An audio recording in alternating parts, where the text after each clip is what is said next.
Desaparecidos. El millonario Alfred Lowenstein. La madrugada del 4 de julio de 1928, el aeropuerto de Croydon, el mayor aeropuerto comercial de Inglaterra, estaba más tranquilo de lo normal. Esperando en la pista solo había un avión privado, un Fokker F-7. Al poco de dar las 6, el Fokker despegó rumbo a Bruselas, Bélgica, cruzando el Canal de la Mancha.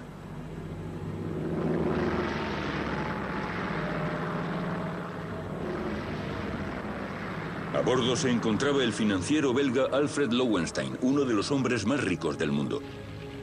Pero cuando el avión aterrizó en suelo francés, el mago de las finanzas ya no estaba a bordo. En algún punto sobre el Canal de la Mancha, a una altitud de 1200 metros, Alfred Lowenstein desapareció sin dejar rastro.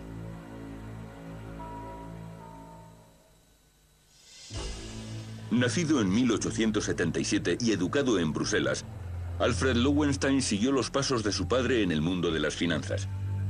Cuando la bolsa de Bruselas se vio afectada por una serie de crisis alrededor del año 1900, su padre acabó en bancarrota. La familia Lowenstein se quedó sin un duro. Le correspondió a Alfred saldar la deuda familiar. Dando un paso que fijó la tendencia de su carrera futura, Lowenstein se lanzó a la piscina e invirtió el capital que le quedaba en una compañía de transporte con problemas, la Brazilian Traction. Para conseguir más capital, vendió bonos a pequeños inversores de toda Europa. La brillantez financiera de Lowenstein permitió a Brazilian Traction cumplir su promesa de construir un servicio de transporte público barato y eficaz para la población de Sao Paulo y Río de Janeiro. La compañía consiguió el monopolio virtual en las industrias de transportes, energía y alumbrado en Brasil y ayudó a sentar las bases de una Sudamérica próspera.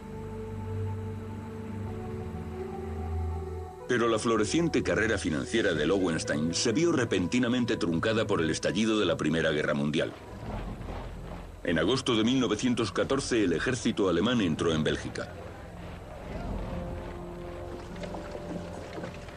Lowenstein voló a Londres y buscó refugio con su mujer y su hijo de 4 años.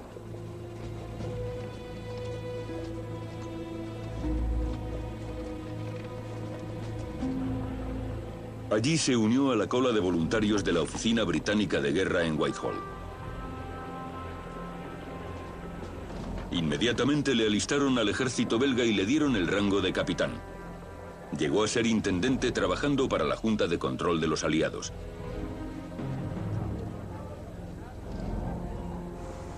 Era el responsable de organizar las provisiones de las fuerzas belgas.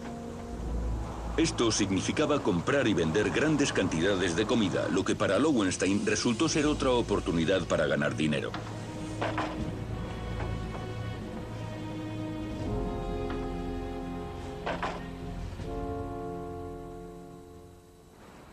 La guerra acabó en noviembre de 1918 con más de 8 millones de muertos.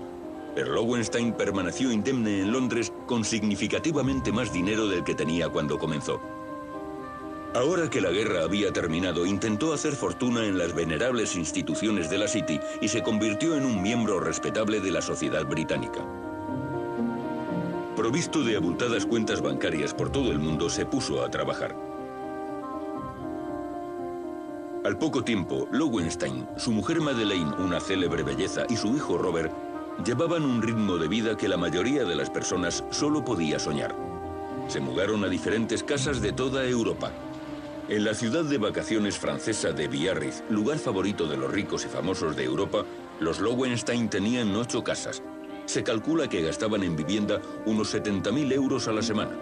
También tenían una casa unifamiliar en la calle de la Ciencia en Bruselas. Y una casa llamada Pinfold en Thorshaville, en el condado de Leicester. Pero la familia pasaba muy poco tiempo junta. Cuando estaban en la misma casa, Lowenstein y su mujer dormían en habitaciones separadas. Él parecía más feliz en su casa de Inglaterra, donde disfrutaba de su pasión por los caballos. Era un jinete excelente, ganaba premios en las mejores competiciones de la época. También disfrutaba de la caza del zorro.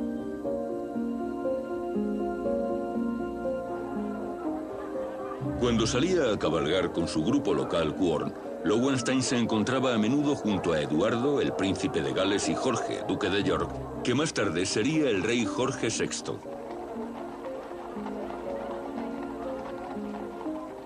Estaba desesperado por incorporarse al círculo elitista aristócrata.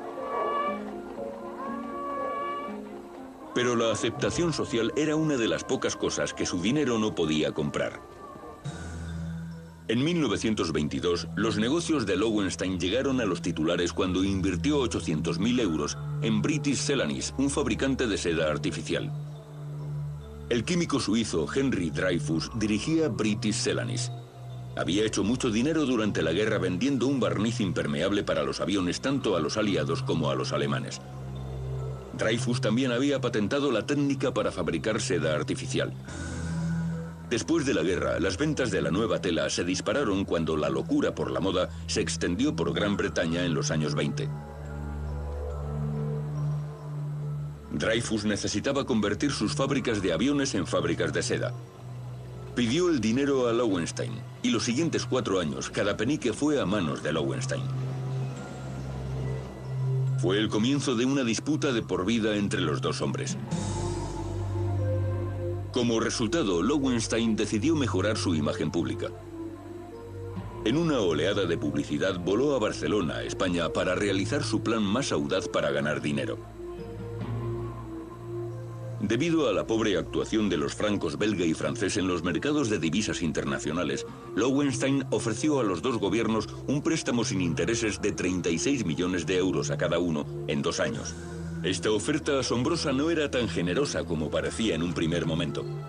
Al imponer una cláusula de readquisición, Lowenstein tenía la posibilidad de ganar un beneficio de casi el 25%. La gente no veía más allá de los titulares y las acciones de Lowenstein se pusieron por las nubes. Pero sus enemigos se estaban agrupando. El negocio de Lowenstein estaba en peligro. Un documento escrito anónimo circulaba por las casas financieras de Europa, atacando todos los aspectos de la reputación de Lowenstein.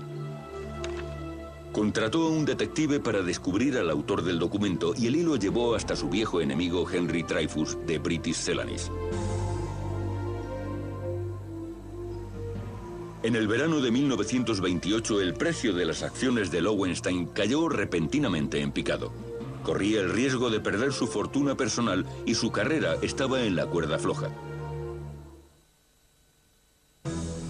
Con sus negocios amenazados por sus enemigos y el mundo financiero, el gurú belga de las inversiones Alfred Lowenstein volvió a centrar su atención en Brazilian Traction.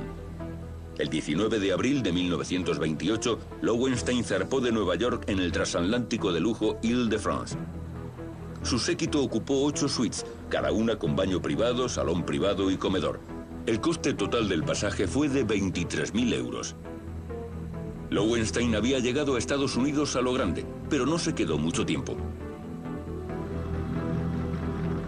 Un avión Fokker le llevó repentinamente a Toronto, la capital económica de Canadá.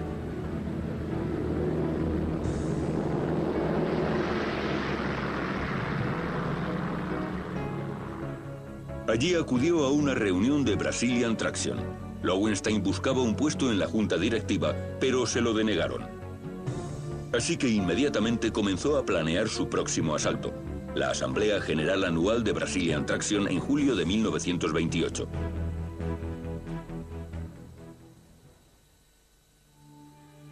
La madrugada del 4 de julio de 1928, Alfred Lowenstein llegó al aeropuerto de Croydon conducido por su chofer en su hispano-suiza.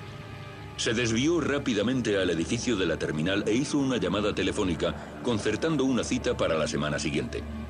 Después subió a bordo de su monoplano Fokker 7 privado que le esperaba en la pista para volar a Bruselas. El Fokker era una adquisición reciente, equipado según los requisitos de Lowenstein.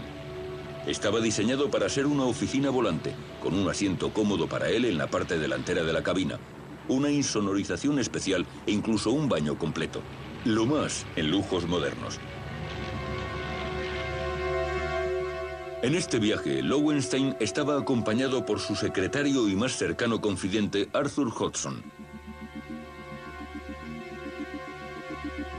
A los mandos del avión iba el antiguo piloto de Imperial Airways, Donald Drew, un hombre guapo que entre sus amigos tenía fama de mujeriego. Junto a él, en la cabina de mando, iba el mecánico Robert Little.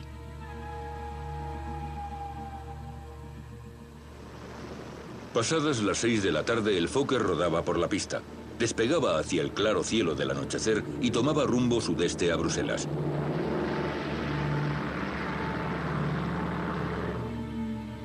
Inmediatamente después del despegue, Lowenstein volvió al trabajo, garabateando notas y pasándoselas a los dos mecanógrafos que esperaban al otro lado del pasillo. Al poco de cruzar la línea de costa inglesa, dejó de trabajar y se levantó para ir al lavabo al fondo de la cabina.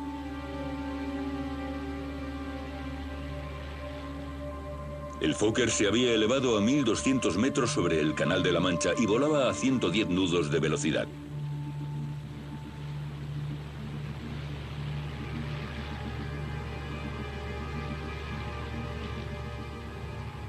Pero pasados 10 minutos, Lowenstein aún no había regresado del lavabo. Su ayudante de cámara, Fred Baxter, fue nervioso a comprobar cómo estaba su patrón.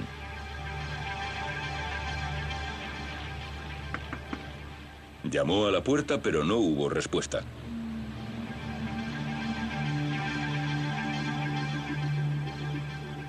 El lavabo estaba vacío. Lowenstein había desaparecido. La tripulación registró frenéticamente el pequeño avión. En este momento el avión se aproximaba rápidamente a la costa francesa. El aeródromo más cercano estaba a 5 minutos de vuelo en Saint-Ingelbert, entre Calais y Dunkirk. Pero el capitán Drew decidió aterrizar en una playa cercana, en Saint Paul, y dirigir él mismo la búsqueda de su empleador desaparecido. La playa era territorio militar, y enseguida llegó la policía francesa y comenzó a realizar preguntas. Curiosamente, aunque Drew admitió inmediatamente que habían perdido a su patrón en alguna parte sobre el canal, pasó al menos media hora hasta que revelaron su nombre. La policía los liberó para que llevasen el avión a un hangar en el aeródromo de Saint-Ingelbert para una investigación en profundidad.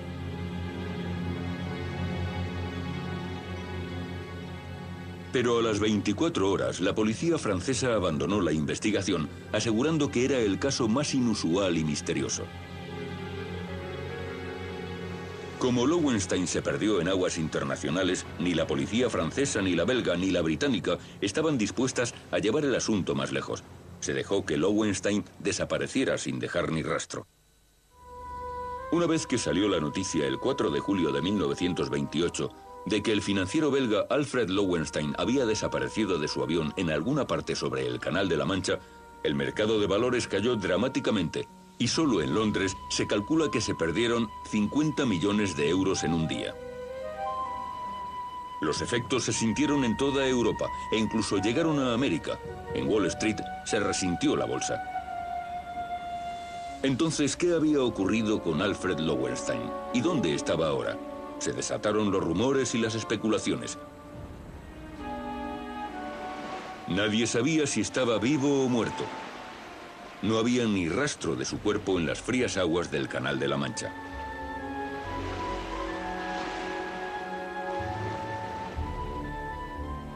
Se había tirado secretamente en paracaídas desde el avión y le había recogido un yate que esperaba para poder escapar de sus problemas financieros.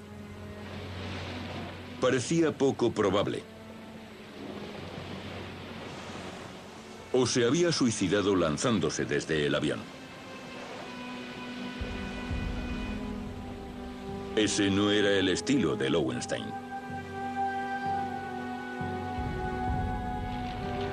O se había confundido y abierto la puerta equivocada al salir del lavabo. El diseño interior del Fokker trimotor podría haber sido el culpable de la desaparición de Lowenstein. En la cabina principal estaban el secretario personal de Lowenstein, Arthur Hodgson, los dos secretarios y al fondo del avión el ayudante de cámara Fred Baxter. El asiento vacío de Lowenstein estaba en la parte delantera del avión.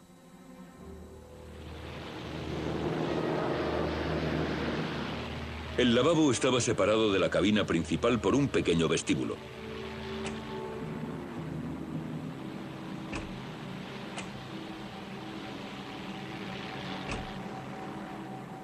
Al salir del lavabo, Lowenstein se habría encontrado con dos puertas desde el vestíbulo. La primera para ir a la cabina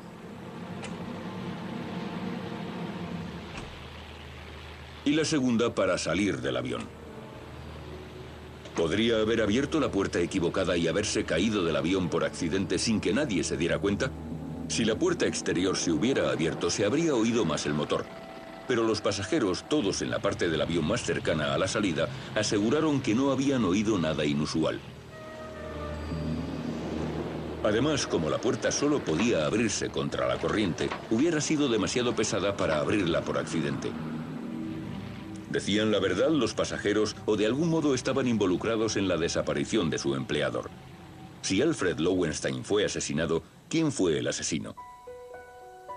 El sospechoso más evidente era su viejo enemigo en los negocios, Henry Dreyfus.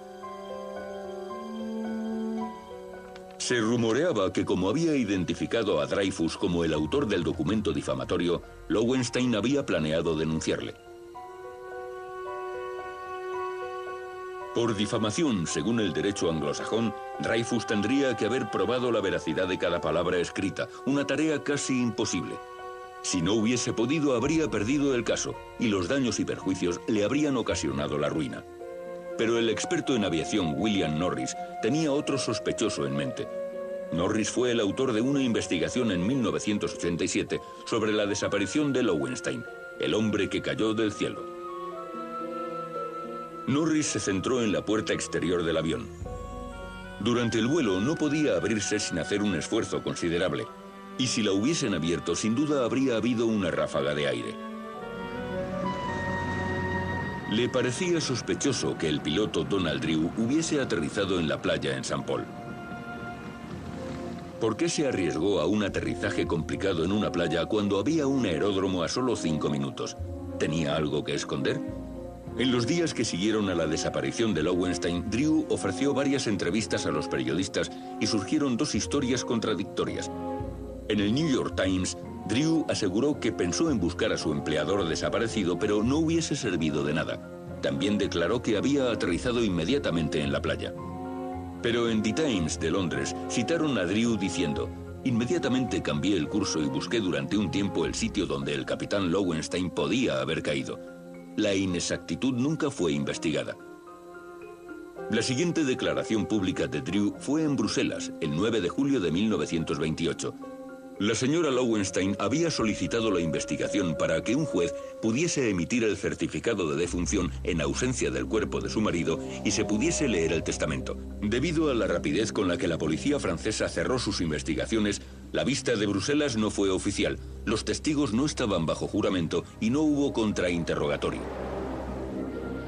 Así que cuando el tribunal escuchó de Donald Drew que el mecánico Robert Little y él habían realizado unos experimentos en el aire y la puerta exterior se había abierto sin dificultad, no pudieron hacer nada más que aceptar el testimonio. Sin embargo, en el mundo aéreo muchos no estaban de acuerdo con la declaración de Drew. El tribunal no escuchó los testimonios de ningún experto en aviación, pero la revista The Aeroplane imprimió una de las muchas opiniones para cuestionar la declaración de Drew. La puerta de un Fokker nunca se abre por accidente, aseguraba. Nuevamente se desconfiaba del testimonio esencial de Donald Drew.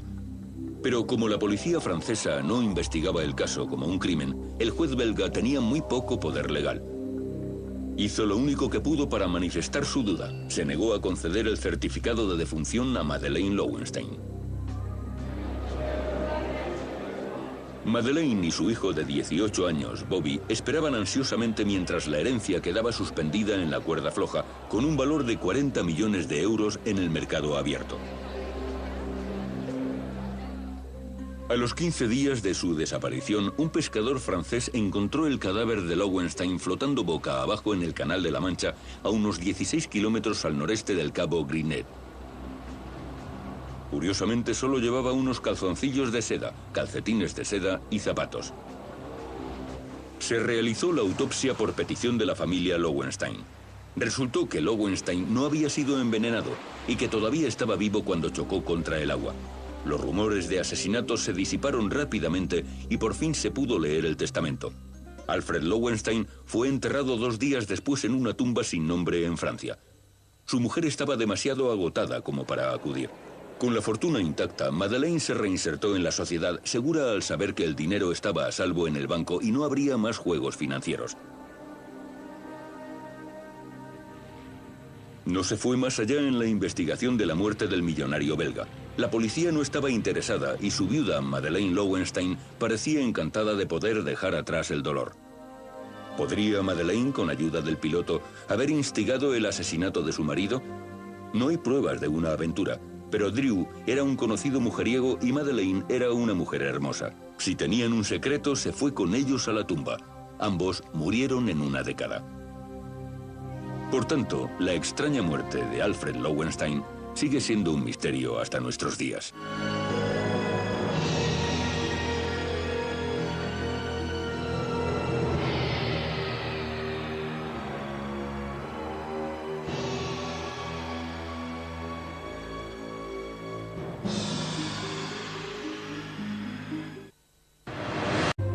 Como resultado, Lowenstein decidió mejorar su imagen pública. En una oleada de publicidad voló a Barcelona, España, para realizar su plan más audaz para ganar dinero. Debido a la pobre actuación de los francos belga y francés en los mercados de divisas internacionales, Lowenstein ofreció a los 2 gobiernos un préstamo sin intereses de 36 millones de euros a cada uno en 2 años. Esta oferta asombrosa no era tan generosa como parecía en un primer momento. Al imponer una cláusula de readquisición, Lowenstein tenía la posibilidad de ganar un beneficio de casi el 25%. La gente no veía más allá de los titulares y las acciones de Lowenstein se pusieron por las nubes. Pero sus enemigos se estaban agrupando. El negocio de Lowenstein estaba en peligro. Un documento escrito anónimo circulaba por las casas financieras de Europa, atacando todos los aspectos de la reputación de Lowenstein. Contrató a un detective para descubrir al autor del documento y el hilo llevó hasta su viejo enemigo Henry Dreyfus de British Celanese. En el verano de 1928, el precio de las acciones de Lowenstein cayó repentinamente en picado. Corría el riesgo de perder su fortuna personal y su carrera estaba en la cuerda floja. Con sus negocios amenazados por sus enemigos y el mundo financiero, el gurú belga de las inversiones Alfred Lowenstein volvió a centrar su atención en Brazilian Traction. El 19 de abril de 1928, Lowenstein zarpó de Nueva York en el transatlántico de lujo Île-de-France. Su séquito ocupó 8 suites, cada una con baño privado, salón privado y comedor. El coste total del pasaje fue de 23.000 euros. Lowenstein había llegado a Estados Unidos a lo grande, pero no se quedó mucho tiempo. Un avión Fokker le llevó repentinamente a Toronto, la capital económica.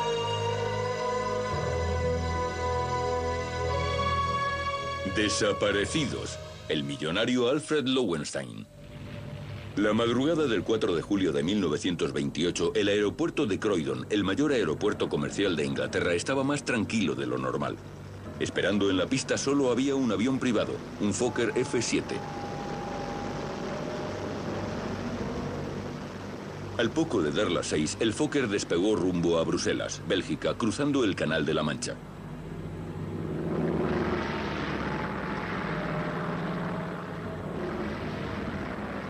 A bordo se encontraba el financiero belga Alfred Lowenstein, uno de los hombres más ricos del mundo. Pero cuando el avión aterrizó en suelo francés, el mago de las finanzas ya no estaba a bordo. En algún punto sobre el Canal de la Mancha, a una altitud de 1.200 metros, Alfred Lowenstein desapareció sin dejar rastro.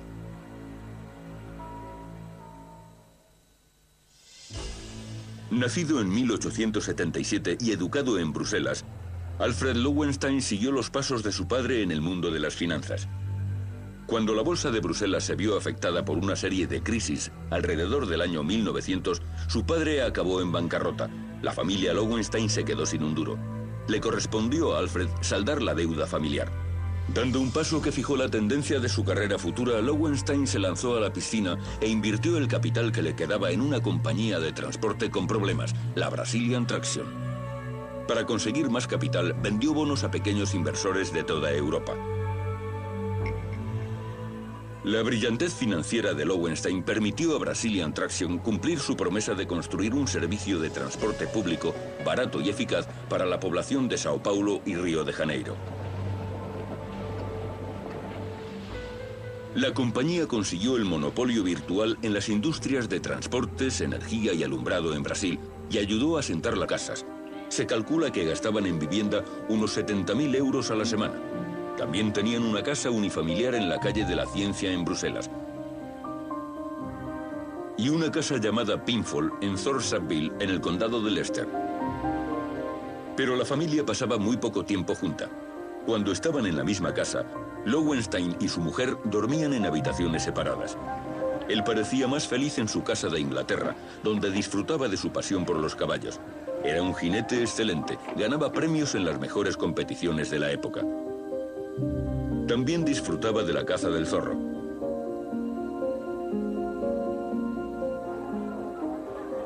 Cuando salía a cabalgar con su grupo local Quorn, Lowenstein se encontraba a menudo junto a Eduardo, el príncipe de Gales, y Jorge, duque de York, que más tarde sería el rey Jorge VI.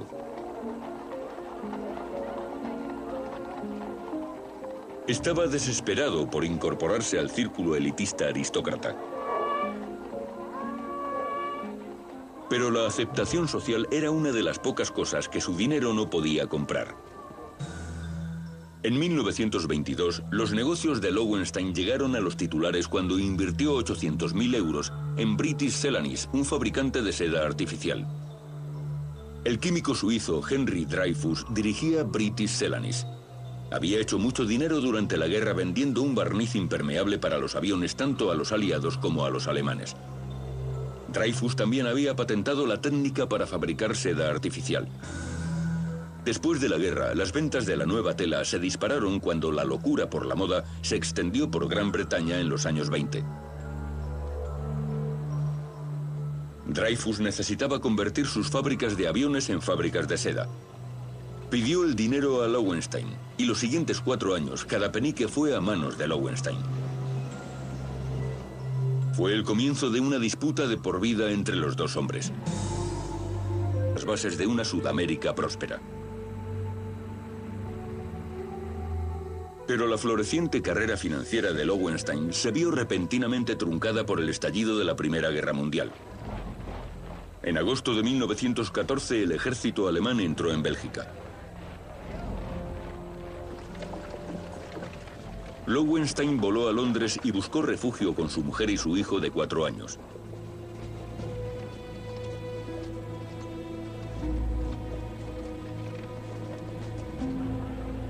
Allí se unió a la cola de voluntarios de la Oficina Británica de Guerra en Whitehall. Inmediatamente le alistaron al ejército belga y le dieron el rango de capitán. Llegó a ser intendente trabajando para la Junta de Control de los Aliados.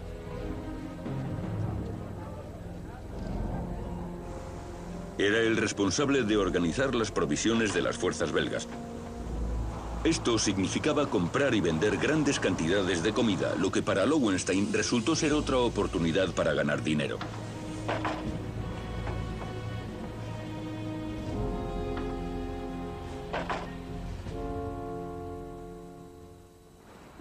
La guerra acabó en noviembre de 1918 con más de 8 millones de muertos. Pero Lowenstein permaneció indemne en Londres con significativamente más dinero del que tenía cuando comenzó. Ahora que la guerra había terminado, intentó hacer fortuna en las venerables instituciones de la City y se convirtió en un miembro respetable de la sociedad británica. Provisto de abultadas cuentas bancarias por todo el mundo, se puso a trabajar. Al poco tiempo, Lowenstein, su mujer Madeleine, una célebre belleza, y su hijo Robert llevaban un ritmo de vida que la mayoría de las personas solo podía soñar. Se mudaron a diferentes casas de toda Europa. En la ciudad de vacaciones francesa de Biarritz, lugar favorito de los ricos y famosos de Europa, los Lowenstein tenían 8 de Canadá.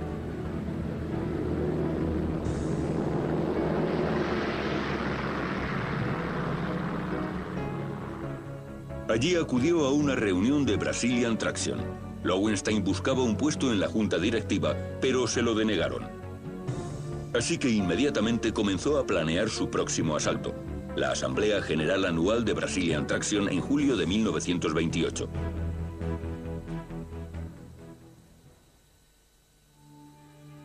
La madrugada del 4 de julio de 1928, Alfred Lowenstein llegó al aeropuerto de Croydon conducido por su chofer en su hispano-suiza. Se desvió rápidamente al edificio de la terminal e hizo una llamada telefónica, concertando una cita para la semana siguiente. Después subió a bordo de su monoplano Fokker 7 privado que le esperaba en la pista para volar a Bruselas. El Fokker era una adquisición reciente, equipado según los requisitos de Lowenstein. Estaba diseñado para ser una oficina volante, con un asiento cómodo para él en la parte delantera de la cabina, una insonorización especial e incluso un baño completo. Lo más en lujos modernos. En este viaje, Lowenstein estaba acompañado por su secretario y más cercano confidente, Arthur Hodgson. A los mandos del avión iba el antiguo piloto de Imperial Airways, Donald Drew, un hombre guapo que entre sus amigos tenía fama de mujeriego. Junto a él, en la cabina de mando, iba el mecánico Robert Little.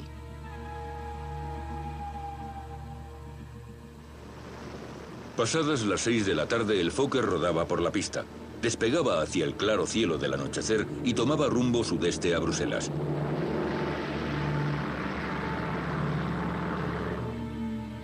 Inmediatamente después del despegue, Lowenstein volvió al trabajo,